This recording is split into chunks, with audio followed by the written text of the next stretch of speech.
Hi everyone, welcome to Build's Character. I am joined by Lauren Urban, our community manager over at D&D Beyond, and we are talking about Druids in Tasha's Cauldron of Everything. Right off the top, there is a significant change, I feel, to the Circle of Spores Druid that first appeared in Ravnica. You may note that where one of the abilities actually did poison damage, that has now been changed to necrotic damage. So all of those damage dealing effects that you had as Circle of Spores are all necrotic now, instead of this one outlier that happened to do some poison damage, I believe, to any weapon attack that you were doing. So that's kind of a decent change to Circle of Spores, given that poison is widely resisted. So, but we are going to jump into some new subclasses, and we're going to start with the Circle of Wildfire. Lauren, can you tell me about that druid? Yeah, I'm kind of a fan of this druid for reasons. Druids within the Circle of Wildfire. Wow, speaking needs to happen. Druids within the Circle of Wildfire understand that destruction is sometimes the precursor to creation, such as when a forest fire promotes later growth. These druids bond with a primal spirit that harbors both destructive and creative power, allowing the druids to create controlled flames that burn away one thing but give life to another. This is the druid that wants to have an animal companion, or just a companion in general, and do fire and healing. Which for some reason I find very appealing, and the leveled spells that you get. Well, before we jump in there, yeah, no, this is definitely, if you're a druid and you want to be a blaster, this is the blaster druid. I actually tested this with my wife, Megan Kenreck, and sensed just a swarm of zombies, and almost died. But the amount of firepower and the level of control that you have, which druids already have a lot of control, but adding into the fire damage, adding into some of the second level abilities we'll get into, such as the wildfire spirit, this is a very effective druid at controlling the battlefield, destroying your enemies, and just not making it worthwhile to get close to you. So first off, we got the circle of spells. The circle spells, and we've got things like Burning Hands, Cure Wounds. Both of those make a lot of sense. We've got Flaming Sphere and Scorching Ray, both very effective. Flaming Sphere can be very effective at some control, and you can move that around the battlefield. Scorching Ray is really decent because you get additional rays and chances to attack, to hit. We've got Plant Growth and Revivify, which makes sense because you are the wildfire druid, so it doesn't mean that you aren't about rebirth and regrowth at the same time. It's not all about blasting. And we see this with all these spells. We have Aura of Life, then we have Fire Shield. We've got Flame Strike, and then we've got Mass Cure Wounds. So you're kind of getting everything that you want if you're really into healing or taking life away is the basic gist for these circle spells. Yeah, you're really leaning into the fire to destroy and then bring back afterwards, better, stronger, more full of plant growth. So I think they're super evocative spells, and they're they're really good, not just if you want to be the blasty druid, but if you really want to lean into one specific element, which druids have access to the whole suite of elemental spells.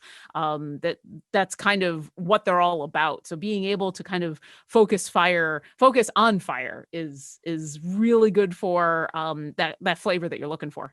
Yeah, and these new spells, of course, don't count against your usual spells as well. It's pretty typical.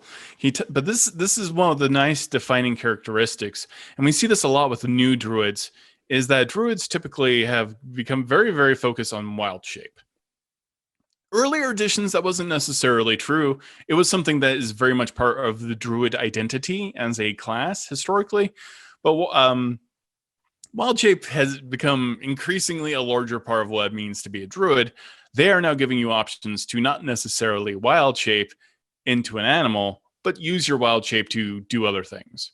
So tell me about the summon wildfire spirit. And this is exactly that. You're going to use your wild shape, and instead of you assuming a form, you are summoning a wildfire spirit, a primal spirit bound to your soul. As an action, you can expend one use of your wild shape feature to summon your wildfire spirit rather than assuming a beast form. The spirit appears in an unoccupied space of your choice within 30 feet.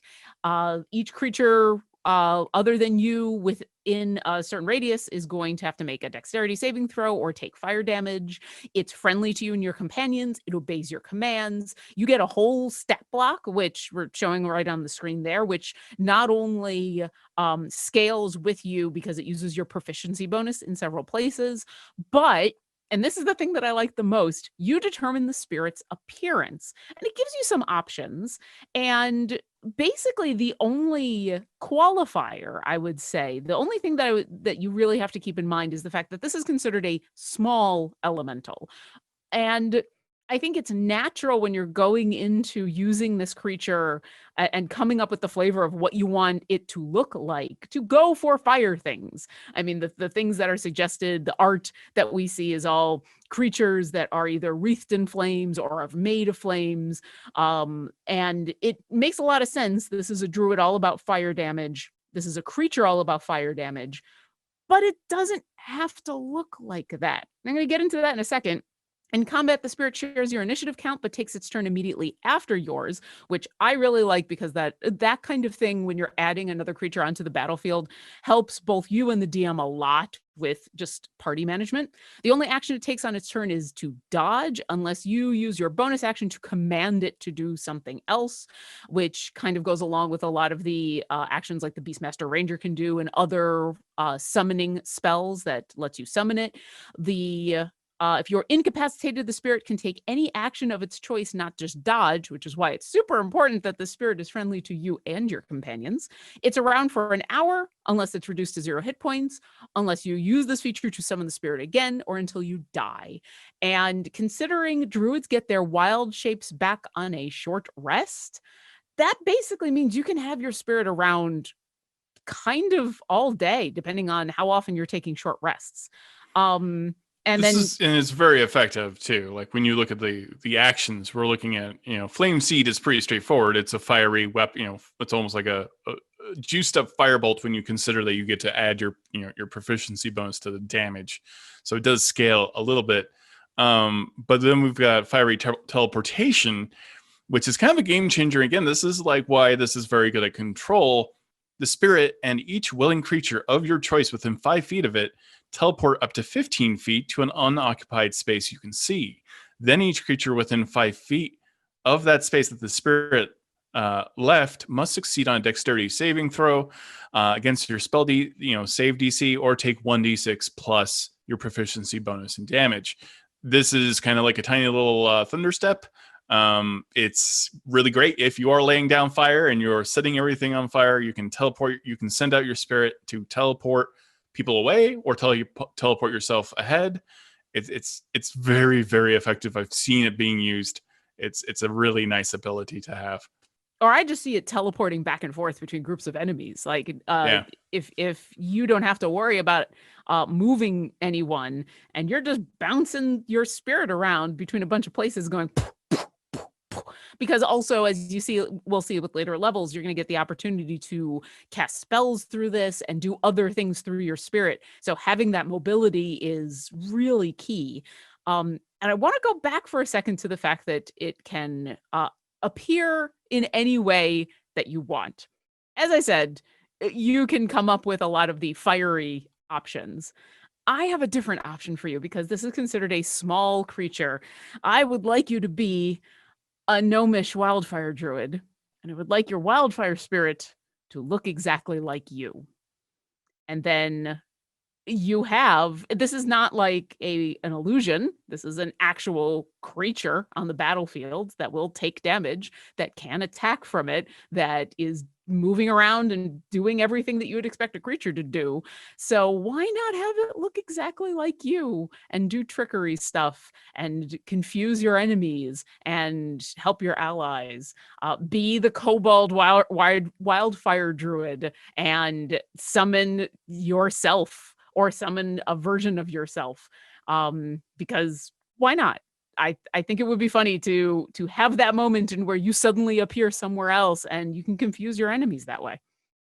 Yeah, you can do it. That's why, like, D&D is also leaned very heavily into being able to flavor anything the way you want to, and this is like another good example of being able to kind of sculpt the type of character you want and kind of say something about your character by what your wildfire spirit looks like. That So what brings did us. Megan's wildfire spirit look like? It was cinder, and it looked like a tiny kind of fire sprite, but like kind of creepy with horns as well. It was very Pan's Labyrinth. Nice.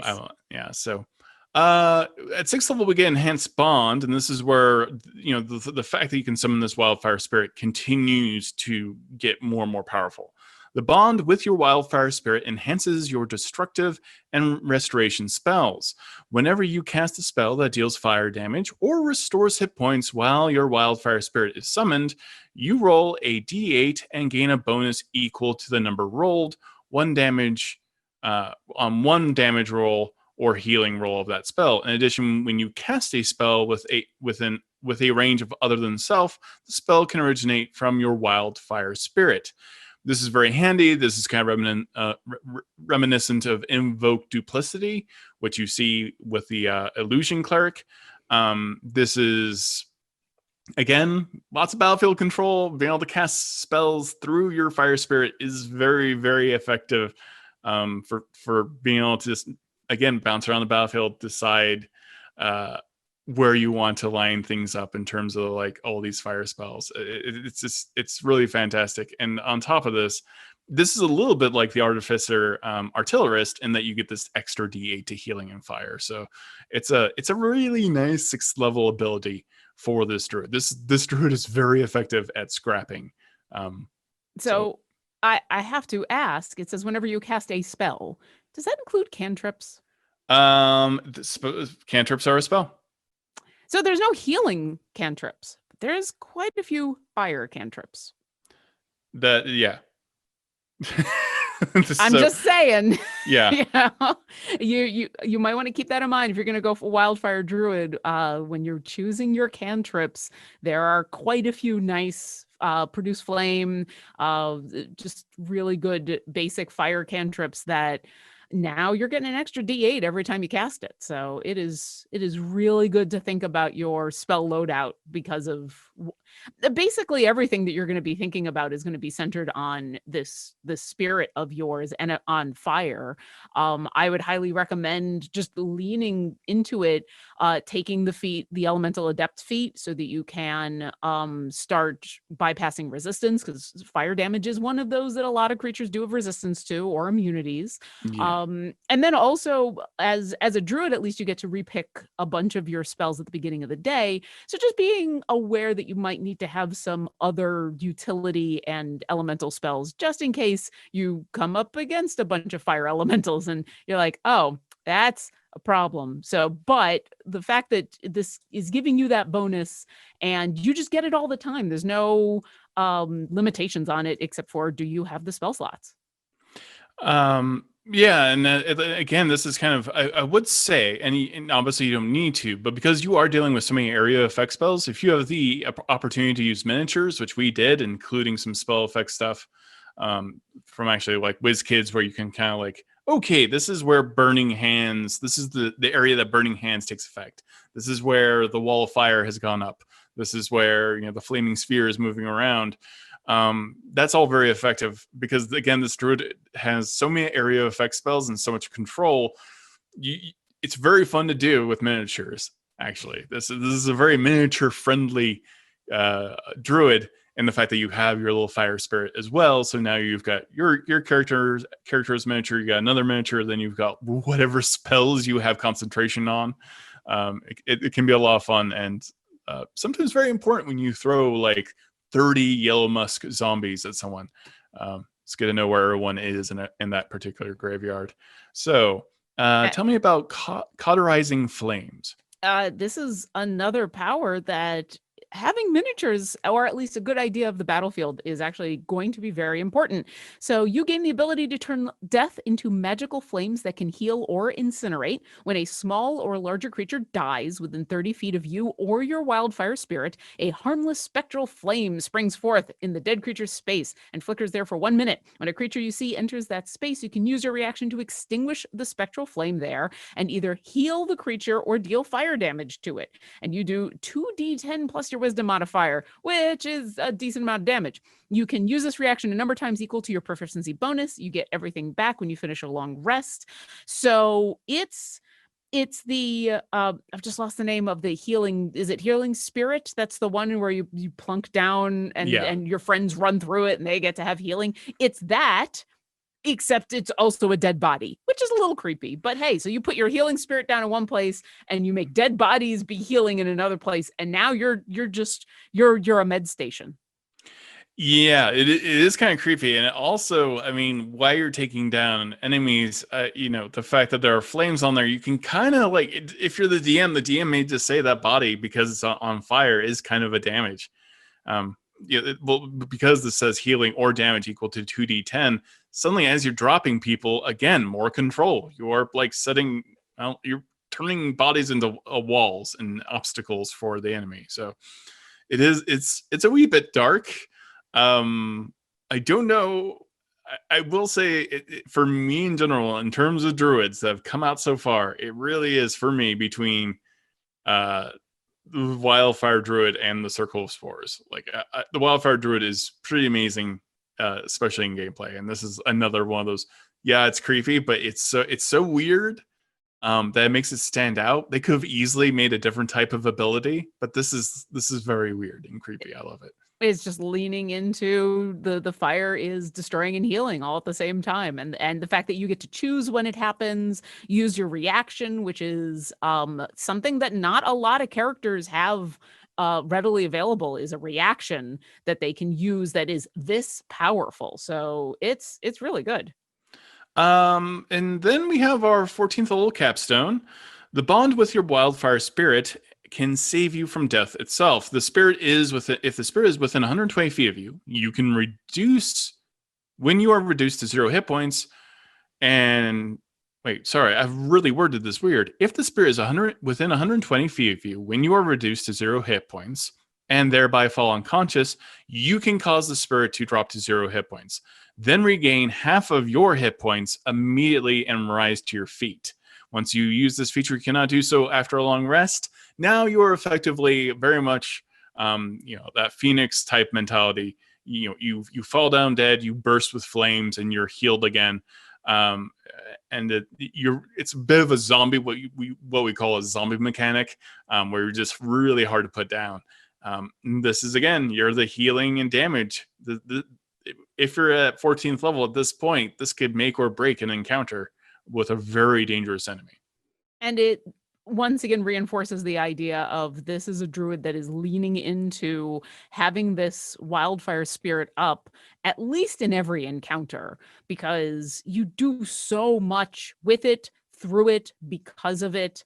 And once you get to this point now, I would even argue that you probably are going to be a little more careful with it, that it almost encourages you to think about the deadliness of the encounter and where you put yourself and where you put it. Because if your wildfire spirit gets destroyed and then you get downed, now you've lost a bunch of options that you have. And even at higher levels, there's not a lot of hit points in this spirit. It's what, 5 plus 5 times your druid level. So a decent amount of hit points, but something that can definitely be taken out pretty quickly.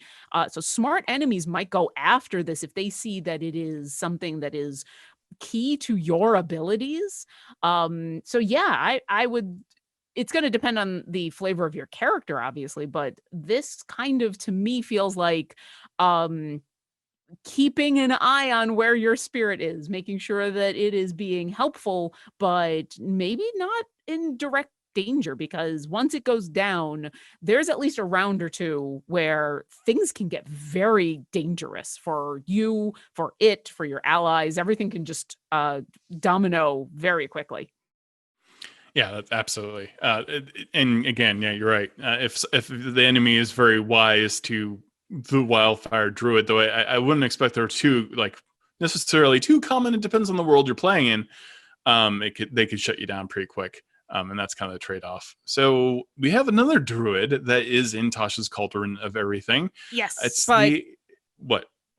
wait. First, we should probably, if there are questions in chat, let's go ahead and address those. I do. I've got a couple questions. While we're answering those questions, also, our wonderful moderators in chat will be giving away a copy of Tasha's Cauldron of Everything for D&D Beyond. So watch out for that information for how to enter to win a copy. Meanwhile, I've got Chili Draws. I'm sorry. I apparently have hot dogs on the mind. Chili Draws do not have access to wild shape anymore if you choose one of these subclasses that uses your wild shape in a different way, or can you use one or the other? Yeah, you have access to both. So if you get into a fight with a bunch of fire elementals and you go, my fire with the fire doing the fire stuff is not going to be as effective, you absolutely can still wild shape. They always give you the option. They're just giving you a secondary option to use your wild shape. Yep. The only limitation is how many times you can wild shape in before you have to take a short rest. So most druids, even at lower levels, are going to get 2. So as long as you're taking some short rests on a regular basis to get those back, that gives you some options. Either you can decide to wild shape at the beginning, you can get your spirit going up, or maybe in the middle of the battle, you change things. You dismiss your spirit and you turn into something because of the way things work. But no, this is just another thing you can do with your wild shape. We also have DVD Master 68. When you use your Wildfire teleport, you can send each person to a different location 15 feet away. I think it comes with you. Let's take a look. It comes with you. It comes with you to an unoccupied space you can see. Because the creature is, you have to be within 5 feet of the spirit, and so they stay within 5 feet. It's just an unoccupied space, which is normal D&D parlance to not accidentally put you inside another creature, which is also creepy, but there you go. And as Moogle wants to know, fire is very fluid. Can you make it appear as something different every time you summon it, or is it stuck to one thing? Absolutely. You can always, if this is a spell, you get to flavor it exactly as you want it to. So, that's very typical that you can decide how these flames look. Maybe all of the flames as the Wildfire Druid are green. If you're really into green flame, you can always be casting green flame. And you can make it, that's a really great way to flavor it because, fire can take all kinds of shapes. And now I wouldn't be using it in a way that changes combat in an illusion way, but you can do some very creepy, really fun things with that. Yeah, I have an evocation wizard in my game that I run that has leaned into fire damage. He's picked up a couple of the feats that let him get around immunities and resistances, and he can sculpt around his friends, and he has flavored the fact that he has mastered fire by his fire is now blue because technically that is a hotter version of fire. It hasn't changed anything mechanically. It's just the flavor of his fire. And so, yeah, I think anytime you want to change things just for the aesthetics of your character, I don't think it's going to be a problem unless you're looking to change the mechanics. But I always recommend flavor things the way you want. Any more questions? Why do you think they removed Fireball? Oh, this is, Spirit of Night wants to know, why do you think they removed Fireball from them while the Light Cleric even has it? We can't say why they did it. My guess is Druids don't have a way to sculpt around people, and they're leaning into a lot of the fire damage that is, you do have some area of effect stuff, but Fireball is very large. So I think it's to help with some of that battlefield mitigation, so you're not having to worry about your party. Light clerics get it because clerics are awesome. No, light clerics get it because of the way that works, and but yeah, I think that would be my guess for the druids. It is an interesting choice. It is. I think some number crunching was possibly done as well. Fireball doesn't necessarily feel like a druid thing even for this. You're also looking at that extra 1d8. So that extra 1d8 that you're getting, putting that on a fireball. This is why the artillerist, which is not a full caster, is effective once they get to higher levels, because they can do an AoE like fireball and add a 1d8 to the damage that affects all of those creatures. It's pretty powerful. It's like basically upcasting fireball automatically, one level higher than you would normally be able to. So that would be fireball and lightning are signature spells in D&D, and consequently, they're a wee bit more powerful because they're part of that identity and that history. So I do feel like lightning bolt and fireball are very, very powerful spells, maybe a little bit more powerful than the rest of what you find in the Player's Handbook and other books. So I think that might be some of the reasoning behind that. Tasha's Cauldron of Everything is available now on D&D Beyond. Purchase before January 5th to unlock the Cauldron dice set, as well as character sheet backdrops, themes and frames.